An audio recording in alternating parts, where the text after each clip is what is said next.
મિત્રો ખબર છે .com પરથી હું દૃષ્ટિ નાયક આપ સૌનું સ્વાગત કરું છું. દર્શક મિત્રો, ઘણી બધી વાર આપણે એવા સમાચાર સાંભળ્યા જ છે કે ગમે ત્યાં ભૂવો પડી જાય અથવા રસ્તાને નુકસાન પહોંચ્યું હોય તો ઘણીવાર લોકોને આનાથી જાનહાનિ પણ થતી હોય છે. તો ભોપાલમાં જમીન ધીમે ધીમે નીચે ઉતરી રહી હોય એવું કહેવાય રહ્યું છે. જો કે આવું તમને સાંભળવામાં આવે તો તમને આશ્ચર્ય થશે, પરંતુ એક નવા સેટેલાઇટ આધારિત સ્ટડીમાં જાણવા મળ્યું છે કે અમદાવાદના કેટલાક ભાગો, ખાસ કરી બોપલમાં દક્ષિણ પશ્ચિમ અને વટવામાં દક્ષિણ પૂર્વના ભાગોની જમીન જે છે એ ધીમે ધીમે નીચે ઉતરી રહી છે. હવે આ એક એવી ઘટના છે જે ભૂગર્ભમાં થતા ફેરફારોને કારણે જમીન ઊંડી ઉતરી રહી છે.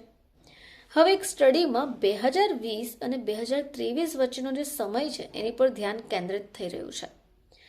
લગભગ આ વાતને 3.5 વર્ષ જેટલો સમય થયો. રિસર્ચર્સનું એવું કહેવું છે કે શહેરના આ બે મહત્વના ઝોન એટલે કે દક્ષિણ પશ્ચિમ અને દક્ષિણ પૂર્વ એવરેજમાં લાઇન ઓફ સાઇટ લેન્ડ સબસિડન્સની અલગ પેટર્ન છે. હવે આ દક્ષિણ પશ્ચિમમાં જમીન નીચે જવાનું સરેરાશ દર જે છે એ 1.5 સેન્ટીમીટર વર્ષથી 3 સેન્ટીમીટર વર્ષ સુધીનો છે.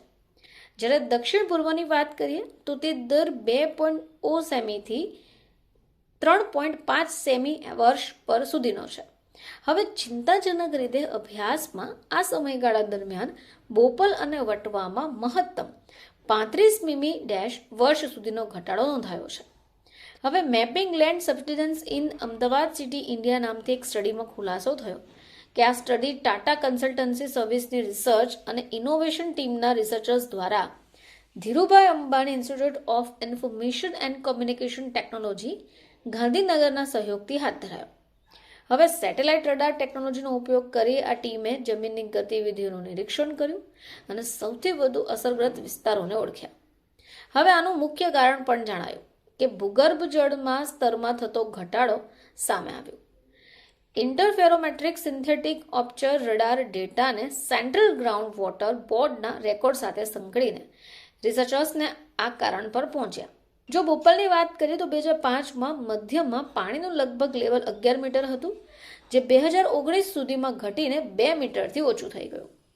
અને વટવામાં 2005માં પાણીનું લેવલ 42 મીટર હતું, જે 2019માં 28 મીટર થયું.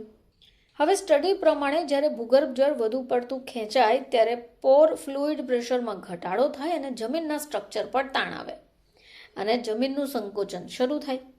જો ટૂંકમાં કહીએ તો જેમ જેમ પાણી બહાર કાઢવામાં આવે તેમ તેમ માટીનો સપોર્ટ ગુમાવે અને જમીન નીચે જતી જાય.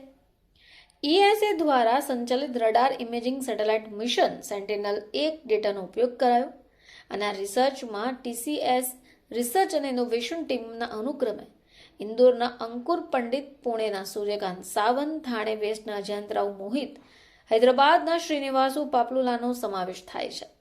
નિષ્ઠા આહુજા DAIICT ગાંધીનગરનું પ્રતિનિધિત્વ પણ કર્યું હતું. જોકે અમદાવાદના આ પોશ એરિયામાંના એક ગણાતા એરિયા એટલે કે બોપલમાં જમીન ધીમે ધીમે નીચે ધસી રહી છે, જેની પાછળના કારણો પણ સામે આવી રહ્યા છે. ફરીથી આપ સમક્ષ હાજર થઈશું. ત્યાં સુધી જોતા રહેજો ખબર છે .com.